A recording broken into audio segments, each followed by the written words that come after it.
여러분은 어려움에 처했을 때 누구에게 도움을 요청하십니까? 안녕하세요. 하루를 말씀으로 시작하는 오늘의 묵상입니다.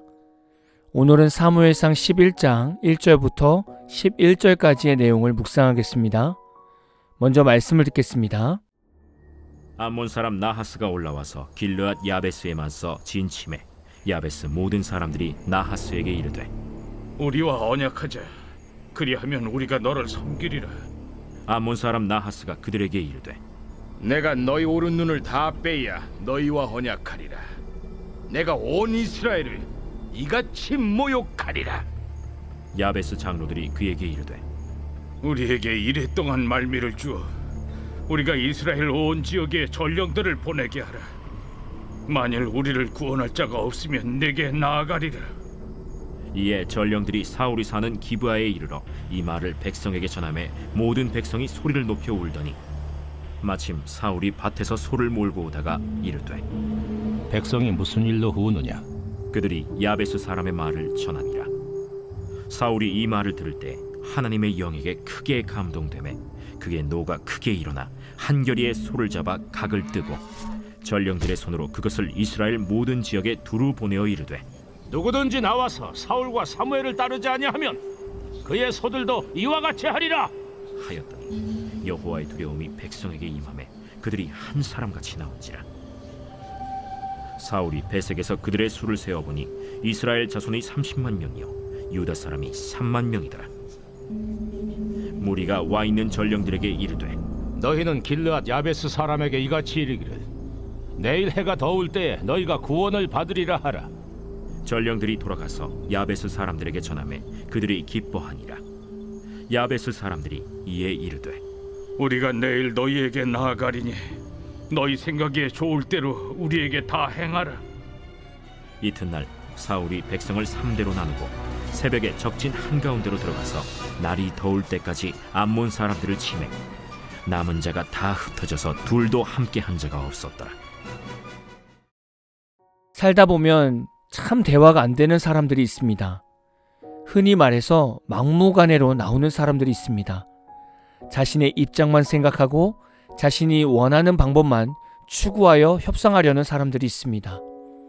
여러분은 이런 사람을 만나보신 적이 있으십니까?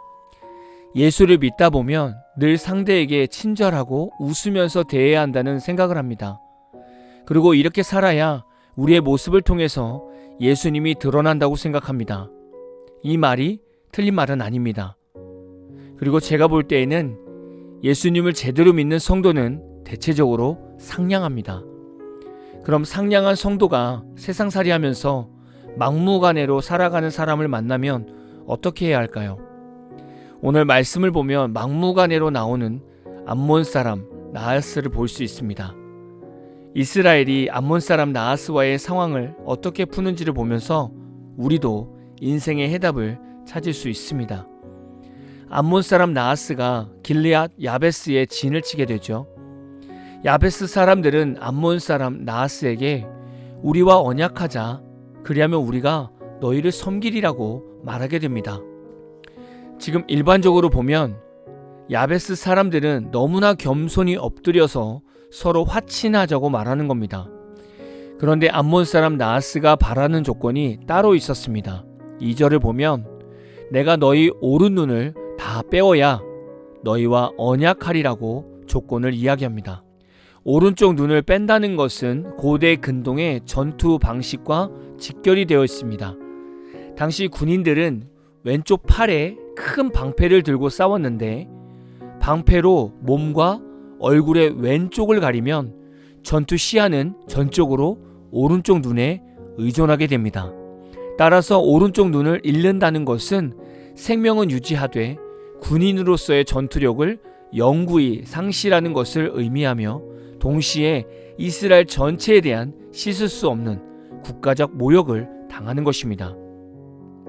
야베스 사람들이 이 말을 들었을 때 얼마나 마음이 무겁겠습니까? 현대시대로 적용하여 예를 들면 예수님을 믿는 사업가가 있습니다. 새로운 다른 거래처를 연결하려고 하는데 상대방이 계약 조건을 거는 것입니다. 계약 조건이 너가 주일에 교회 가지 않고 1년 동안 매주 일요일에 아침부터 저녁까지 나와 같이 골프장을 다닌다면 거래를 하겠다고 조건을 건 것입니다. 여러분 같으면 어떻게 하시겠습니까? 그냥 1년 동안 잠시 하나님을 버리고 내 사업을 위해 주일을 빠지시겠습니까? 아니면 하나님께 기도하고 예배를 사수하시겠습니까? 당연히 다들 예배를 선택하실 줄 믿습니다. 야베스 사람들은 7일 동안 시간을 달라고 말하게 됩니다. 그리고 야베스 사람들은 이스라엘 온 지역에 전령을 보내게 되죠. 이 소식을 들은 사울이 하나님의 영에게 크게 감동되어 소 2마리를 토막을 내어 이스라엘 모든 지역에 보내게 됩니다. 그리고 여호와의 두려움이 백성에게 임하여 이스라엘 30만 명, 유다 3만 명이 모이게 됩니다. 사울은 33만 명을 세 무리로 나누어서 새벽에 적진에 기습하게 됩니다. 그리고 방심하고 있던 암몬 군대는 날이 더울 때까지 철저히 도륙을 당하며 두 사람도 함께 남지 못할 정도로 완벽하게 패배하게 됩니다. 야베스 사람들이 어려움을 당했을 때 취했던 행동은 도와줄 자를 찾는 것이었습니다. 성도는 어려움이 생기면 어떻게 해야 합니까? 당연히 하나님께 기도를 해야 합니다. 오늘 말씀에서는 우리는 다른 부분을 깨달을 수 있습니다. 당연히 문제가 생기고 어려움이 생기면 하나님께 기도해야 합니다. 그리고 성도에게 어려움이 생기면 주변에 있는 목회자와 교회 공동체 사람들에게 도움을 요청해야 합니다. 성도들이 어려움에 처할 때 교회 공동체나 목회자들에게 도움 요청을 잘할 것 같지만 생각보다 잘하지 않습니다. 저는 성도들이 어려움에 처했을 때 목회자나 교회에 자신의 어려움을 얘기하지 않는 이유를 너무나 잘 알고 있습니다. 교회 공동체에 자신의 어려움을 이야기하면 삽시간에 소문이 나고 마치 도움을 요청한 성도가 뭔가 잘못한 사람처럼 보이게 됩니다. 저는 교회 안에서 서로 도와주려는 분위기가 만들어져야 된다고 생각합니다. 내 인맥과 내 경험을 총동원해서라도 성도의 어려움을 도와주어야 한다고 생각합니다. 이것이 교회 아니겠습니까? 교회 안에서 서로 도와주려는 분위기가 없다면 이런 교회는 사랑이 식어져 가는 것입니다. 그래서 우리는 늘 약하고 어려운 성도에게 눈을 돌리는 삶의 훈련을 해야 합니다. 길르앗 야베스 사람들이 이스라엘 온 지역에 전령을 보냈기 때문에 사울의 마음에 하나님의 영의 감동이 임했던 것입니다. 성도가 목회자와 교회 공동체에게 도움을 요청하지 않으면 누구도 도와주어야 하는 하나님의 감동을 받지 못하게 됩니다. 교회는 서로 합력하여 선을 이루는 곳입니다. 나 혼자 힘들어 해서도 안 되고 나 혼자 이기적으로 편하게 살아서도 안 됩니다. 서로 아픔을 함께 져야 합니다. 여러분은 주변 사람들의 도움 요청을 잘 들어주시는 편이십니까? 그리고 여러분은 교회와 목회자에게 어려운 상황을 잘 말씀드리십니까? 오늘 말씀을 묵상하시면서 나는 지금 공동체 안에서 얼마나 마음을 열고 내 삶의 어려움을 말할 수 있는가를 돌아볼 수 있는 하루가 다 되시기를 진심으로 축복합니다. 오늘 마무리 찬양은 강성현님의 고쳐주리라 라는 찬양입니다. 찬양 후에는 잔잔한 연주곡이 있습니다. 말씀을 생각하면서 기도하는 시간을 가져보십시오.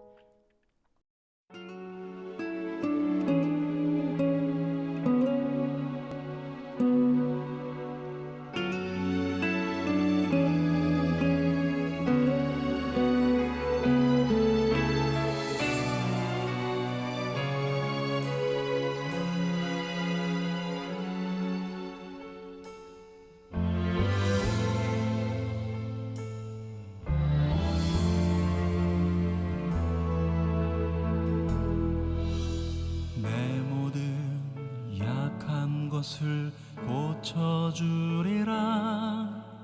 병약한 몸과 상처난 영혼 지난 날의 그 모든 아픔들도 능력의 손으로 다 고쳐주리라. 내 모든 약한 것을 고쳐주리라.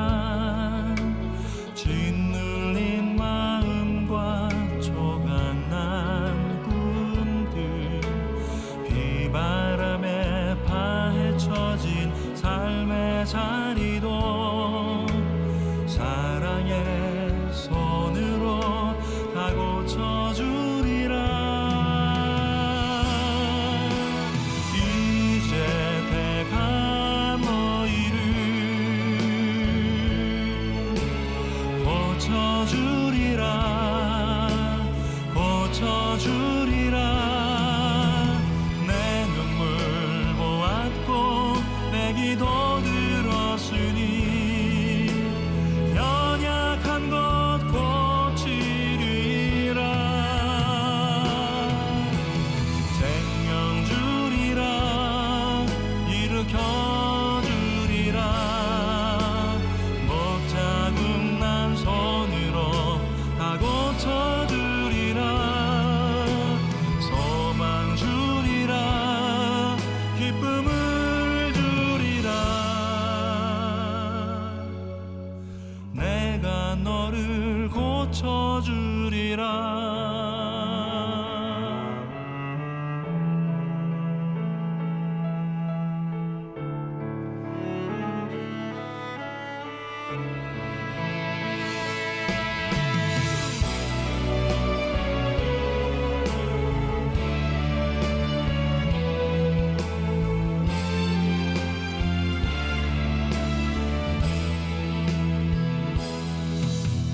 내 모든 약한 것을 고쳐주리라. 짓눌린 마음과 조각난 꿈들, 비바람에 파헤쳐진 삶의 자리도 사랑의 손으로 다 고쳐주리라. 이제 내가 너희를 고쳐주리라. 고쳐주리라. 내 눈물 보았고 내 기도 들었으니 연약한 것 고치리라. 생명 주리라. 일으켜주리라.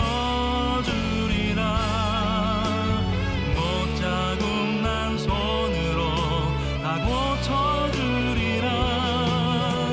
소망 주리라.